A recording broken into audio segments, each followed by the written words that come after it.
The air was thick with anticipation as I adjusted my cap and gown. Staring at myself in the mirror.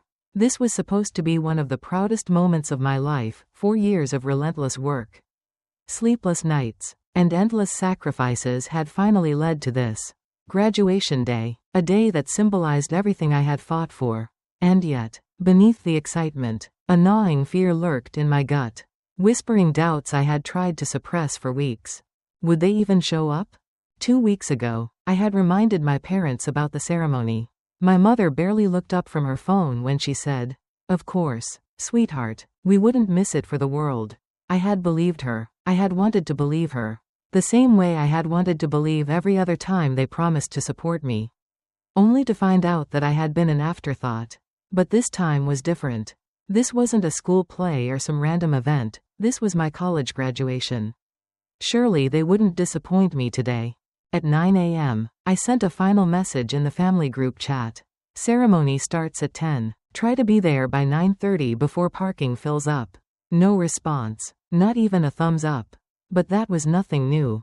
By 9:30, I was standing outside my apartment, waiting for my girlfriend, hoping she'd at least be there. Megan had promised to go with me, to be the person in the crowd cheering me on.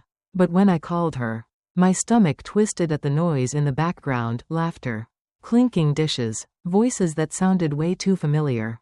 "Hey, where are you? We need to leave." A pause, a hesitation that told me everything before she even spoke. "Oh, something came up. Your mom asked me to help Jenna move. I thought you knew?" The world stopped. My fingers clenched around my phone. "You're kidding, right?" I said, my voice eerily calm. "It's just for a little bit. Your parents said they'd try to make it for the end." Try. Like my graduation was some dentist appointment they were squeezing in between more important things. Like I wasn't even worth a real commitment. That was it. That was the moment I knew. They weren't coming. None of them. Not my parents. Not even my girlfriend. And for the first time in my life, I finally understood my place in their world. I was nothing but an afterthought. I stood there, my phone still pressed to my ear. But Megan had already hung up. My hands trembled, my heartbeat roaring in my ears. They weren't coming. Not my parents. Not my girlfriend. No one. 4 years of sleepless nights. Stress. And pushing myself harder than anyone else, and this was how it ended. Alone? My graduation cap felt heavier on my head. My gown suffocating as I sank onto the edge of my bed. Staring at the floor, I could already picture it, rows upon rows of proud families in the audience. Parents hugging their children, cameras flashing, laughter filling the air. And me? I'd be standing there alone. Diploma in hand, my achievement unacknowledged, forgotten by the very people who were supposed to care the most. I could hear the distant sound of cars honking outside, the world moving on as if nothing had changed. But something had snapped inside me. I thought about skipping it. I thought about tearing off my gown, throwing it onto the floor, and crawling back into bed. What was the point? It wasn't like anyone would notice. And then, a knock at my door. My phone buzzed in my lap. A message. "Hey kiddo, I'm outside your building, ready to celebrate that diploma." Uncle Rick. The one person in my family who had always seen me. The only one who had ever noticed the way I was pushed aside. The way my parents prioritized Jenna over me at every turn. I swallowed hard, gripping my keys. My parents hadn't shown up. My girlfriend had abandoned me for my sister. But Uncle Rick? He was here. I opened the door to see him leaning against his car, wearing a suit that looked a little too formal for his usual style. He smiled when he saw me. A genuine, proud smile that I had never once gotten from my father. "Let's go make this day worth it," he said. I hesitated for only a second before nodding. And just like that, I walked away from the life where I was nothing but an afterthought, toward the only person who had ever treated me like I mattered. The restaurant was warm, buzzing with life, a stark contrast to the cold emptiness I felt inside. My graduation gown was still draped over my chair, a silent reminder of what this day should have been, what it could have been, if my family had actually cared. Instead, I was here with the only person who had ever truly shown up for me, Uncle Rick. He had gone all out, bringing me to one of those upscale steakhouses where the menus didn't even have prices. The waiter had clapped me on the back and congratulated me like I was someone important. And for the first time in a long time, I actually felt like I was. Rick raised his glass, his expression proud. Computer science isn't easy, kid, and you crushed it. Whether they see it or not, you're going places. I swallowed hard, forcing a smile. Thanks, Uncle Rick. But as we ate, my phone began buzzing. First one message, then another, then another. I flipped it over and saw their names flashing across the screen. Mom, sorry we couldn't make it. Sweetie, but Jenna's apartment is so nice. You'll love it. Dad, let's do dinner next weekend to celebrate you. Megan, where are you? Are you coming to Jenna's housewarming? I stared at the messages, my chest tightening. Jenna's housewarming. That was what they were doing instead of watching me cross the stage. Instead of cheering for me. Instead of being here. The rage burned slow and deep, curling in my stomach like a sickness. They hadn't forgotten about me. They had made a choice. And once again, that choice wasn't me. I put my phone face down, exhaling sharply. Uncle Rick didn't even have to ask. He saw it in my face. They're at a party, he said flatly, cutting into his steak. I nodded. Rick shook his head, muttering a curse. Unbelievable. He gestured toward my plate. Eat your steak, kid. You deserve better than them. And as I picked up my fork, something inside me shifted. I wasn't just angry anymore. I was done. Done waiting for them to care. Done trying to prove my worth to people who would never see it. This was the moment I realized I wasn't going back. The drive back to my apartment was quiet. The only sound the soft hum of the engine and the occasional beep of my phone. More messages I refused to read. Uncle Rick didn't push me to talk. He just drove, his hands steady on the wheel. His presence grounding me in a way my own parents never had. As we pulled into the parking lot, he finally broke the silence. You've got a choice to make, kid. His voice was calm, steady. You can keep trying to squeeze water from a stone, hoping they'll suddenly change. Or, he reached into his jacket pocket and pulled out an envelope, sliding it across the console to me. I frowned, taking it hesitantly. Inside was a check, $50. My breath caught in my throat. Uncle Rick, don't say no, he interrupted. His tone firm. Consider it a graduation gift. I swallowed hard, my hands tightening around the check. It was more money than I had ever seen in my life. But before I could even begin to process it, he handed me something else, a business card. Mark Jensen, Senior Recruiter. Seattle Tech Solutions. He's a friend of mine.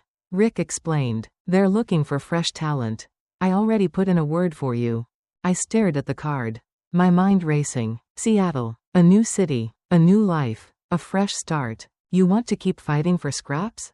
Rick asked, leaning back in his seat. Or do you want to go somewhere you'll actually be appreciated? The words hit me like a punch to the gut. For years, I had been begging for even the smallest bit of acknowledgement from my parents. Chasing after their approval like a lost child. But here was someone who saw me. Someone who believed in me without conditions. Without expectations. I exhaled slowly, my decision already made. Yeah, I said, pocketing the business card. I want a fresh start. Funny Rick. As I stepped out of the car and looked up at my apartment building, I felt something I hadn't in a long time. Hope. I wasn't running away. Packing up my apartment felt surreal. Every item I stuffed into a box. Every drawer I emptied, it all felt like I was erasing my old life. One piece at a time. I didn't tell anyone. Not my parents. Not my sister. And certainly not Megan. I just disappeared. The night before I left, I turned my phone back on for the first time in days. 47 missed calls. 93 unread messages. My stomach clenched as I skimmed through them. Megan. Ryan. We need to talk. Mom. You're being childish. Please call us. Dad. We've always supported you. And this is how you repay us? Jenna. You're really ghosting us over one missed event? Grow up. I scoffed, shaking my head. One missed event? That's how they saw it. A lifetime of neglect. A pattern of being cast aside. And they thought it was about one damn graduation? I deleted every single message. That night, I lay awake staring at the ceiling. Was I really doing this? Was I really walking away? The doubt crept in, whispering that maybe I was making a mistake. that maybe I'd regret leaving them behind. But then I remembered my graduation day, standing alone on that stage. Scanning the crowd for faces that never showed. No, they had already left me behind. I was just making it official. At 5 a.m., before the sun had even risen, I grabbed my bags, locked my apartment door for the last time, and threw my keys into the landlord's Dropbox. No goodbyes, no second thoughts. As I pulled onto the highway, leaving behind the city I had spent my whole life in, I expected to feel sadness, regret, something, but all I felt was freedom. For the first time in my life, I wasn't the forgotten son, the afterthought. I wasn't waiting for validation that would never come.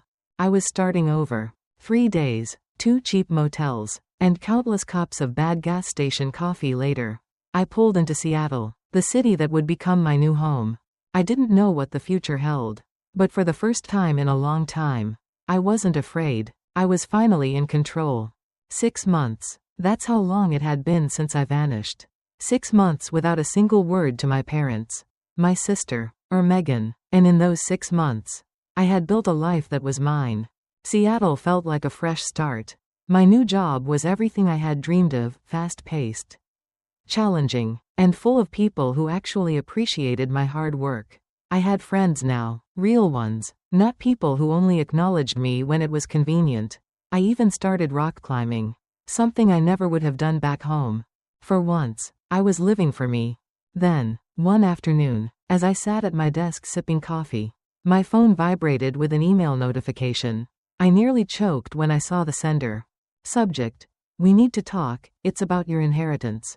My father. I stared at the screen, my pulse quickening. Inheritance? What inheritance? My parents weren't millionaires. They had a decent life. Sure, a nice house, stable jobs, but nothing that screamed life-changing fortune. I clicked the email. "Ryan, we've been trying to reach you.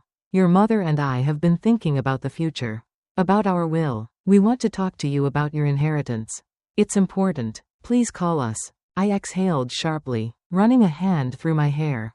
So that's what this was about. Not an apology, not regret, money. I closed my laptop and leaned back in my chair, staring at the ceiling. After 6 months of silence, after years of being ignored, they suddenly wanted to talk? Did they really think dangling a check in front of me would bring me running back? I let out a bitter laugh. They still didn't get it. They never had. I didn't need their money. I never needed them. I pulled up my reply and typed 2 words. Not interested. I hit send. The moment my finger left the mouse, something shifted inside me. Relief. Finality. Like I had just slammed a door they could never reopen. My phone vibrated again, this time with a flood of emails and missed calls. I didn't read them. Instead, I stood up, grabbed my jacket, and walked out of my office into the crisp Seattle air. For the first time in my life, I wasn't someone's backup plan. I was free. It was a quiet Saturday morning when my doorman's voice crackled through the intercom. "Mr. Walker, there's a couple here to see you. They say they're your parents." I froze, coffee halfway to my lips. So, they finally tracked me down. For a moment, I considered telling him to send them away. But something in me, curiosity, maybe even a shred of satisfaction, made me say, "Send them up." When I opened the door, I barely recognized them. My father, once an imposing figure, looked older, his once proud stance weighed down by stress. My mother, always put together, now seemed frail, her clothes loose on her thin frame. For a split second, I felt something, pity? But then I remembered. The forgotten birthdays, the ignored achievements, the graduation they skipped. I crossed my arms. "How'd you find me?" Dad cleared his throat, shifting awkwardly. "Rick told us." That made my jaw clench. Uncle Rick had always respected my boundaries. I'd be calling him later. Mom took a step forward, her voice trembling. "We miss you, Ryan. It's been 2 years. I let out a humorless laugh. "Whose fault is that?" She flinched. My father exhaled sharply. "Look, we know we messed up. We should have been at your graduation. We should have done a lot of things differently." I stared at them, waiting for the but, because there was always a but. And then my mother finally said it. "Your father's business is failing. We might lose the house. Jenna had to drop out of grad school. We need your help."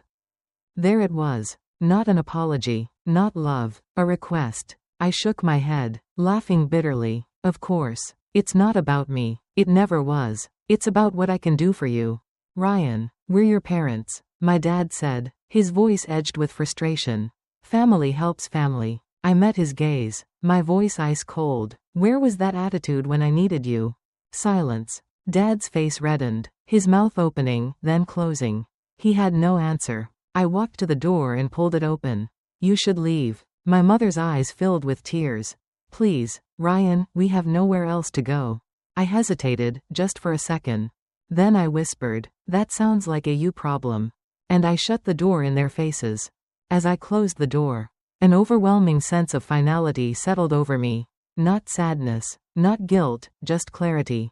For years, I had been waiting for them to see me, to acknowledge my worth, to love me the way they loved Jenna. But standing there, hearing them beg, not for my forgiveness, but for my money, I realized something life-changing. I had never been the problem. I had spent years trying to prove myself, bending over backward for people who only saw me as an afterthought. I had convinced myself that if I worked hard enough, achieved enough, maybe then I would finally matter to them. But the truth was, no amount of success would ever make them love me the way I deserved. And that was okay, because I had learned to love myself. Walking away wasn't just about cutting off toxic family members, it was about choosing me. It was about recognizing that I deserved better. That I didn't have to keep showing up for people who never showed up for me. To anyone listening who has ever felt overlooked, unloved, or forgotten, you do not need to prove your worth to people who refuse to see it. You do not have to keep pouring love into people who only take from you. You are not obligated to set yourself on fire to keep others warm. Your success is not their victory. It's yours. For the first time in my life, I wasn't chasing after validation. Because I knew I was. And I wasn't just walking away from them. I was walking toward the future I deserved.